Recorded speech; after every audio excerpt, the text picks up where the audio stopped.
Halo teman-teman, kembali lagi dengan podcast Desa Pakisan. Dengan saya Muhammad Rizkal yang akan menjadi host di podcast kali ini.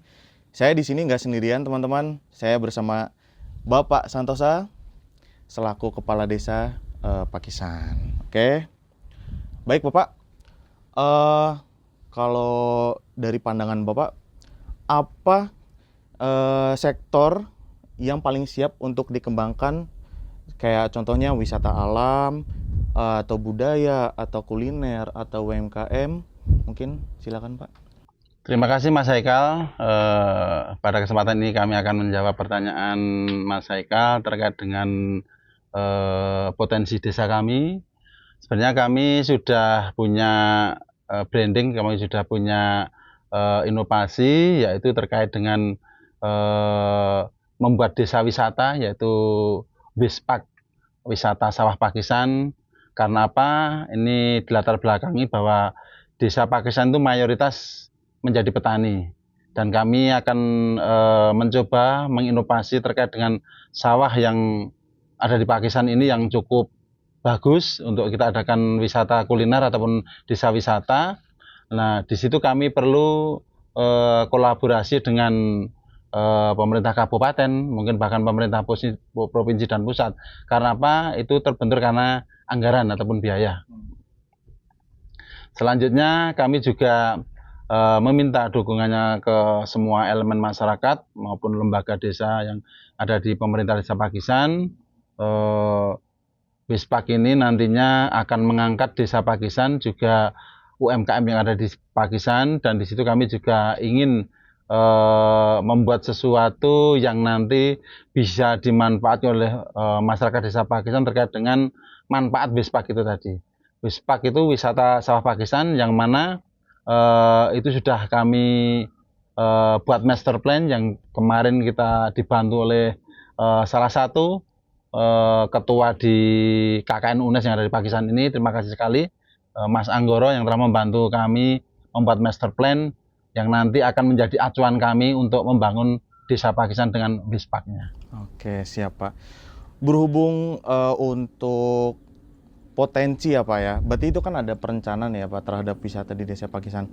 Saya penasaran nih Pak, apa tantangan terbesar Pak dalam mewujudkan atau ibaratnya menjalankan secara lancar wisata di desa Pakisan ini Pak? Yang menjadi tantangan adalah salah satunya adalah biaya. Karena apa?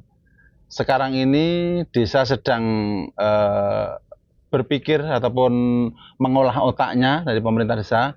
Karena apa? Karena program pemerintah itu desa harus mempunyai gerai ataupun gudang koperasi. Lah di situ nanti juga menyerap terkait dengan dana desa yang sudah dicarikan oleh desa seluruh Indonesia, dan di situ desa harus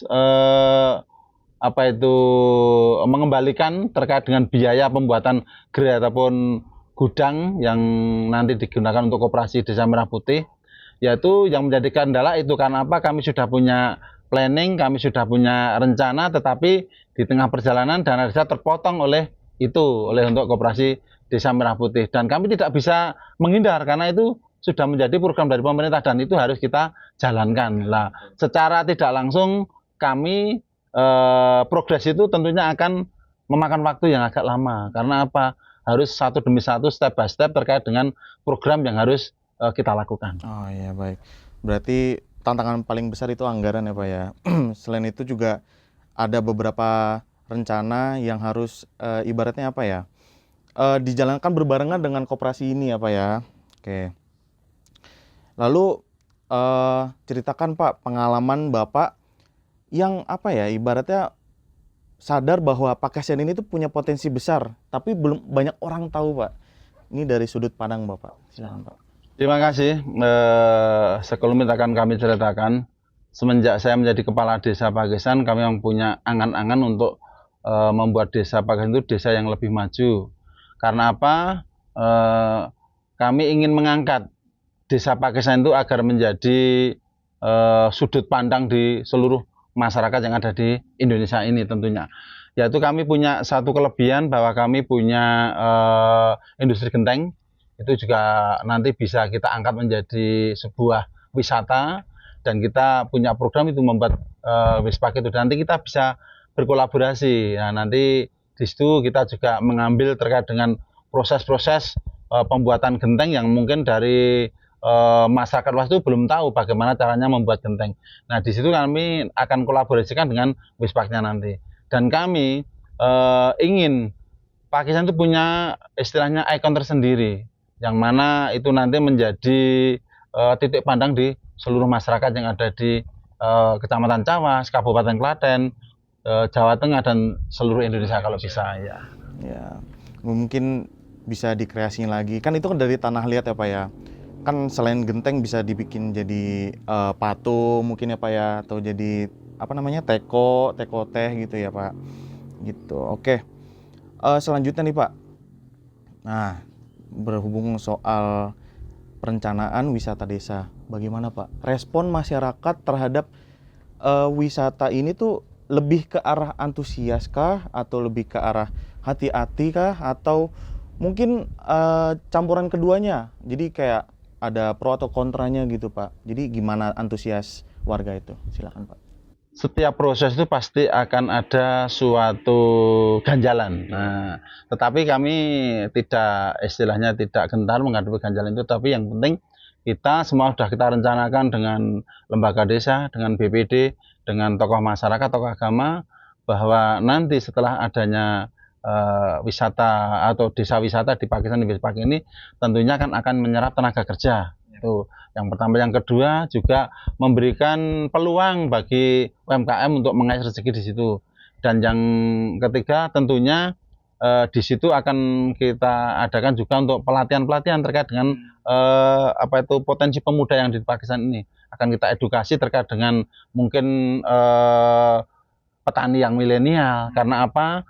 Kami berpikir ke depan bahwa Pakistan ini tentunya akan para petani itu akan apa ya, termakan usia.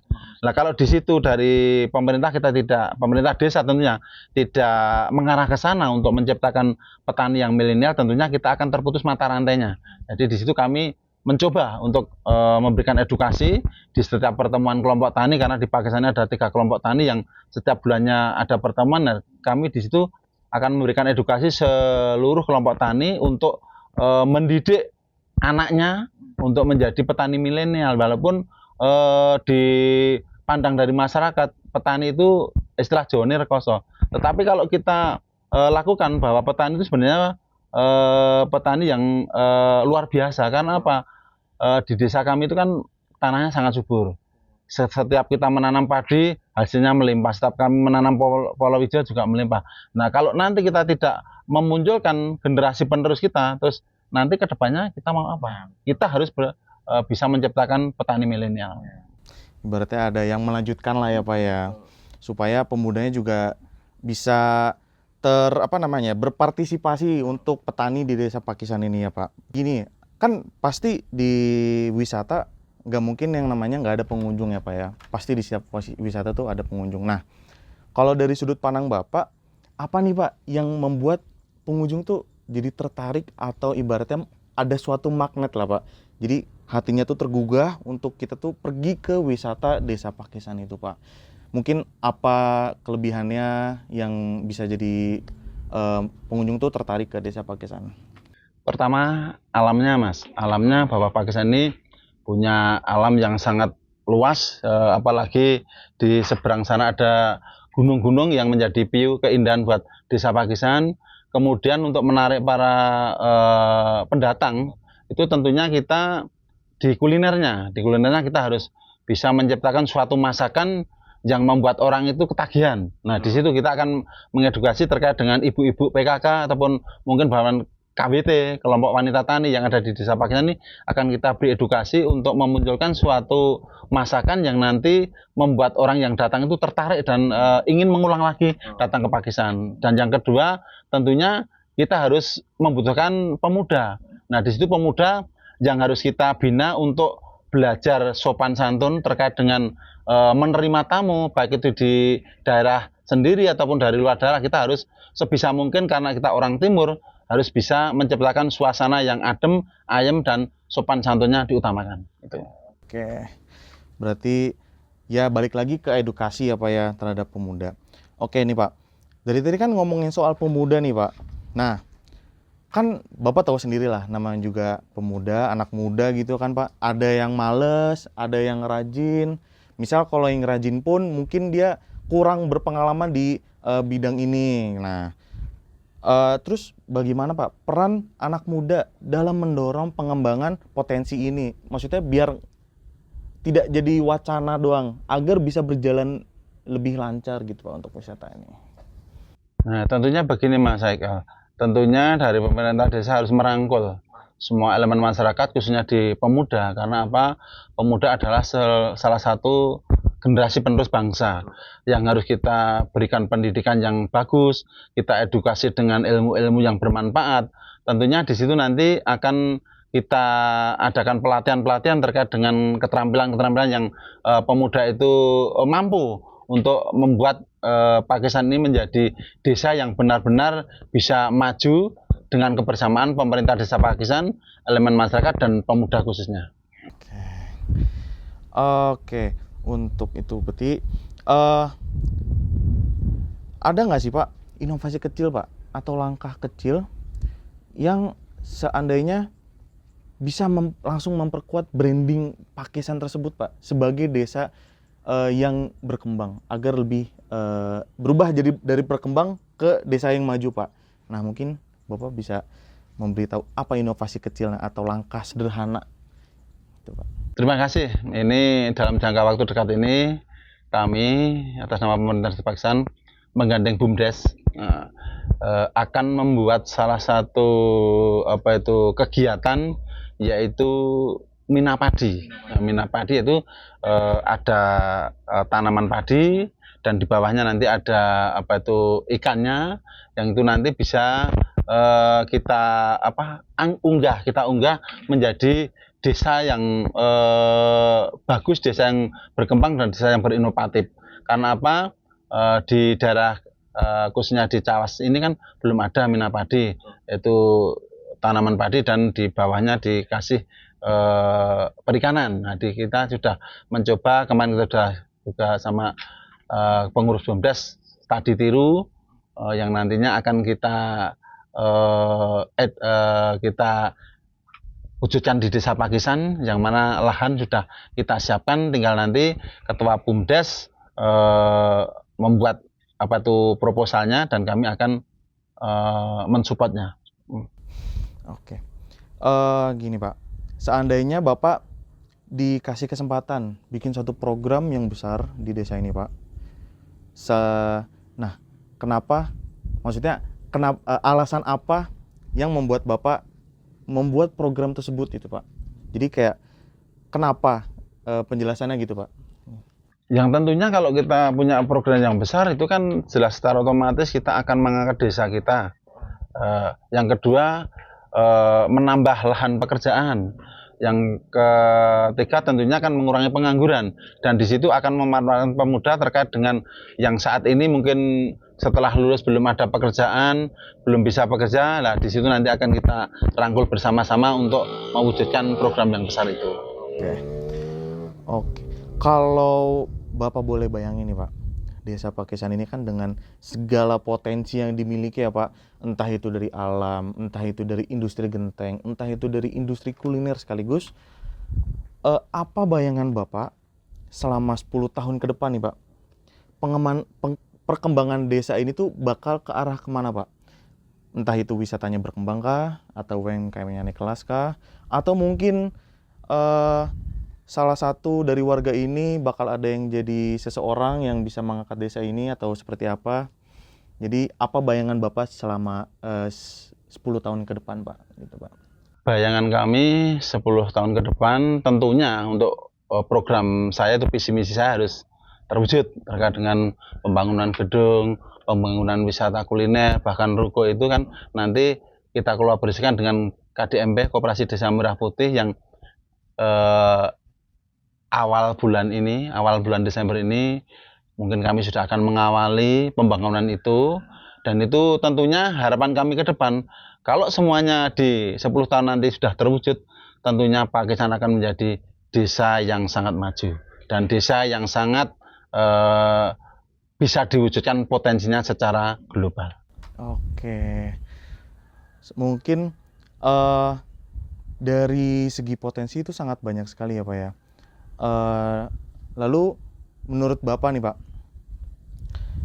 bagaimana jika masyarakat ini punya suatu program yang akan dijalankan atau rencana gitu Pak, apakah Bapak akan menanggapinya itu, menyetujuinya, mendukungkah, atau seperti apa Pak? Ya, kalau program itu berdampak positif bagi masyarakat Pakistan, tentunya kami atas nama pemerintah Desa Pakistan akan mensupport. Karena apa, itu juga membantu terkait dengan kemajuan Desa Pakistan, Mas. Harapan Bapak untuk Desa Pakistan ini Pak, apa Pak? Harapan yang besar mungkin Bapak akan menjadi apa gitu? Harapan ke depan yang sangat kami nantikan, yaitu karena kita punya slogan Pakisannya Wiji, Ya, betul, Pak. dengan kebersamaan pemerintah Desa Pakistan, dengan lembaga desa, dengan elemen masyarakat, tentunya kami ingin membuat Pakistan ini menjadi desa yang hebat, desa yang maju, dan bisa diceritakan kepada anak cucu kita. Yang terakhir adalah jangan lelah berbuat baik, walaupun banyak orang yang menilai itu tidak baik, tetapi kami akan selalu mengubah statement, tetap kita berusaha menjadi yang terbaik, walaupun banyak kerikil-kerikil tajam yang ada di hadapan kita. Oke, sangat menarik sekali ya teman-teman ya. Untuk potensi di Desa Pakistan ini tuh emang sangat banyak sekali, mulai dari UMKM, industri genteng, bahkan di Desa Pakistan akan direncanakan wisata Pakistan ya Pak ya. Nah, itu sangat berpotensi besar sekali untuk Desa Pakistan ini. Mungkin cukup di situ saja teman-teman Desa Pakistan. Saya Muhammad Rizkal dengan Bapak Santoso sebagai Kepala Desa pamit undur diri. Terima kasih.